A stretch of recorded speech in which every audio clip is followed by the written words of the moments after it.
Selamat datang kembali di Unseen Film. Squid Game. Serial ini dipenuhi dengan banyak kematian, tantangan, dan twist besar di endingnya. Karena pengungkapan besar, ada banyak teori beredar tentang series, termasuk bagaimana Jihan hampir menjadi penjaga, hubungannya dengan Il-nam, VIP, dan banyak lagi.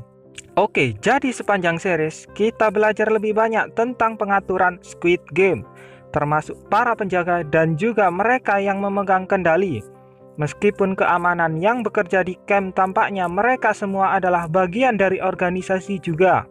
Bisa jadi mereka dipilih dengan cara yang sama seperti para pemain. Di episode 1, kita menemukan karakter misterius yang diperankan oleh Gong Yoo yang menawarkan dua pilihan kepada Jihan.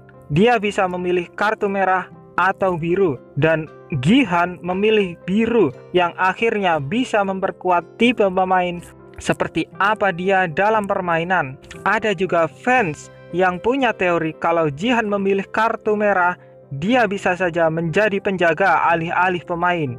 Jika kita mendalami hal ini, maka itu pasti sebuah kemungkinan, dan para penjaga itu sendiri tampaknya hampir sama terjebaknya dengan para pemain di poin ini. Mereka sendiri tidur di sel, dibunuh bahkan untuk memperlihatkan wajah mereka, dan meskipun mereka tampak seperti memegang kendali, kita lihat dari cara mereka diperlakukan kalau mereka sebenarnya punya kekuatan yang sangat kecil, mirip seperti pemain. Mereka diberi nomor dan ini adalah kesamaan. Mereka juga memiliki sedikit pengetahuan tentang apa yang terjadi dan tidak tahu siapa satu sama lain. Semua orang tidak tahu apa-apa sehingga mereka dapat meninggalkan fasilitas tanpa benar-benar mengetahui apa yang terjadi. Dan oleh karena itu sepertinya ini mungkin hanya satu kali bagi mereka, seperti halnya para pemain. Ini jelas merupakan salah satu yang menarik, dan semakin banyak kita belajar tentang permainan, sepertinya para penjaga hampir sama tidak berdayanya dengan para pemain, mengisyaratkan hal ini mungkin yang terjadi. Sekarang di video sebelumnya saya bahas tentang semua petunjuk dan petunjuk kalau Il-nam sebenarnya adalah orang di balik semuanya. Dan termasuk hal-hal seperti file mulai dari 2 bukannya 1. Dia menginstruksikan Foreman untuk mengakhiri kerusuhan dan juga area kelereng yang dimodifikasi dari rumah masa kecilnya. Kelereng adalah tempat dia memalsukan kematiannya, dan ini memungkinkan dia untuk meninggalkan sebelum jumlahnya semakin berkurang. Meskipun itu tampak seperti rencana yang sempurna, mungkin itu adalah menit terakhir dan bisa jadi dia sebenarnya tidak seharusnya memainkannya sejak awal. Jika kita lihat hari itu, Il-nam sakit parah atau setidaknya dia bilang begitu. Sepanjang permainan, dia cukup banyak dilihat hanya sebagai kewajiban dan sebagai pemain kelereng yang terlibat dengan orang-orang. Bisa jadi dia benar-benar bermaksud untuk tampil sangat buruk sehingga tidak ada yang akan memilihnya. Namun Jihan melakukannya dan malah 212 yang tertinggal. Saya pikir persaingan mulai saat ini dan seterusnya bisa memulai salah satu dari 2 cara. Yang pertama adalah kalau Il-nam tahu banyak tidak dipilih dalam hal ini, berarti dia akan mendapatkan free pass untuk babak berikutnya. Karena itu dia bisa dengan sengaja berpura-pura sakit dengan harapan tidak ada yang akan memilihnya dan dia akan melewatinya. Dia bahkan tidak berusaha untuk mencoba mendapatkan pasangan dan jelas kalau dia hanya ingin duduk di belakang dan tidak ingin menonjolkan dirinya. Pilihan kedua adalah dia bisa menggunakan kesempatan ini untuk memalsukan kematiannya sendiri. Ketika 212 tertinggal, membuat kita percaya kalau dia akan dibunuh, namun dia selamat. Tapi saya berpikir kalau mungkin saja Il-nam tertinggal pada saat ini, bahwa dia akan menggunakannya untuk keluar.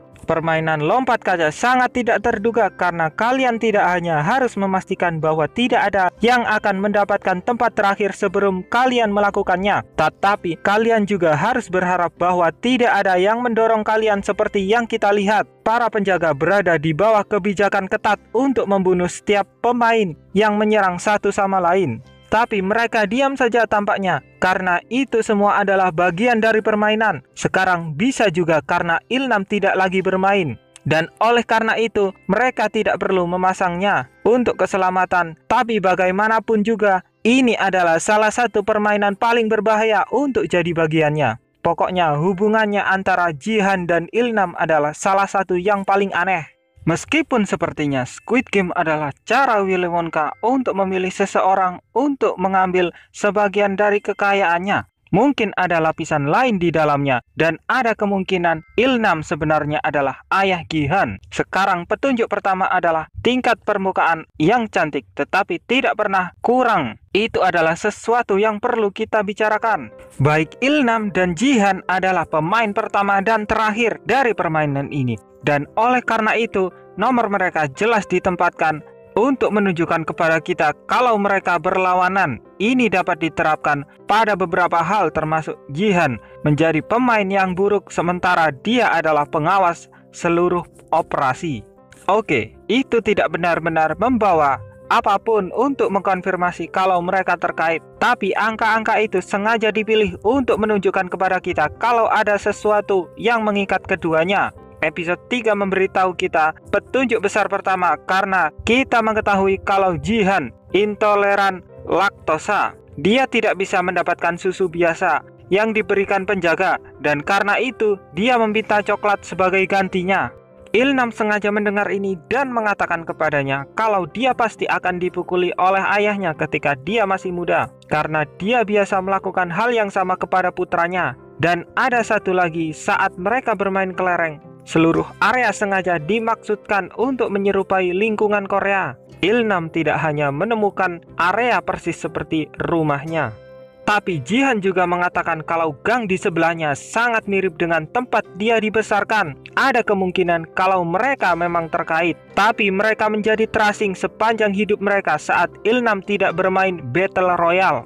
Jika memang demikian kasusnya, maka seluruh permainan bisa jadi telah disiapkan untuk menguji apakah putranya layak untuk mengambil alih warisan atau tidak. Akhir dari series membuatnya mewarisi uang Ilnam dan bergabung dengannya di ranjang kematiannya. Meskipun sepertinya permainan itu mati bersamanya, kita belajar di beberapa adegan terakhir kalau itu sebenarnya masih berjalan dan Jihan akhirnya tidak jadi pergi ke LA untuk menghentikannya agar tidak lanjut. Tapi bagaimana jika dia tidak melakukannya dan sebaliknya dia akhirnya mengambil alih segalanya? Bagaimanapun, Jihan sekarang sangat kaya dan dia mungkin akan menghadapi kebosanan yang juga dialami oleh Ilnam dan VIP lainnya. Saya juga melihat gagasan untuk menelantarkan seseorang anak tercemin pada pendiriannya di akhir season. Jihan sebenarnya pergi ke LA untuk bertemu putrinya, tapi dia malah meninggalkannya untuk terlibat dalam permainan. Ini bisa jadi mengisyaratkan kepada kita kalau sesuatu yang serupa terjadi pada Ilnam dan Jihan. Mungkin dia juga seharusnya pergi dan bertemu putranya, tapi jalan membawanya ke arah yang berbeda dan malah meninggalkannya untuk mengatur permainan yang akan dicerminkan oleh Jihan yang sekarang melakukan hal yang sama. Sekarang teori terakhir berpusat di sekitar frontman yang kita pelajari mengendalikan permainan, sementara Ilnam bermain di dalamnya. Saya hanya tahu sedikit tentang karakter tersebut, selain fakta kalau dia adalah saudara laki-laki Hwang Junho dan dia menghilang pada tahun 2015. Episode 5 berakhir dengan Hwang Junho menemukan sistem pengasipan yang berisi semua profil pemain. Dalam hal ini, dia menemukan kemungkinan saudara-saudaranya dan oleh karena itu, kita dapat menebak kalau dia juga merupakan bagian dari proses tersebut. Karena dia masih hidup, dia kemungkinan besar memenangkannya dan mungkin saja dia akhirnya menjadi pengawas dalam sistem, seperti teori untuk masa depan Jihan. Sekarang kenapa saya membahas ini? Karena dengan jelas menunjukkan kalau ada keistimewaan bagi pemenang yang akhirnya mengambil bagian dalam peran otoritas, dan oleh karena itu Jihan dapat dengan mudah mengikuti jejaknya. Saya pikir akan lebih liar jika ternyata Jihan, Hwang Junho, dan frontman semuanya memiliki hubungan dengan Ilnam, dan kalau mereka telah diatur oleh ayah mereka. Untuk melihat apakah mereka layak, sekarang Easter egg pada video terakhir, saya menyebutkan kalau tanda dinding sebenarnya menunjukkan kepada para pemain permainan apa yang akan mereka mainkan sebelumnya. Dan meskipun saya mengatakan segitiga adalah penjamuan terakhir, itu sebenarnya adalah permainan kelereng. Pokoknya ada banyak hal untuk dipikirkan, dan apa yang saya sukai dari Squid Game adalah begitu banyak hal yang berbeda yang dapat kalian dapat. Sehat selalu buat para penonton, dan terima kasih sudah menonton sampai akhir. Baik, itu semua yang bisa saya bahas. Tapi jika kalian menemukan sesuatu yang baru, beritahu saya komentar di bawah. Dan jika ini pertama kalinya kalian di sini, jangan lupa subscribe Unseen Film.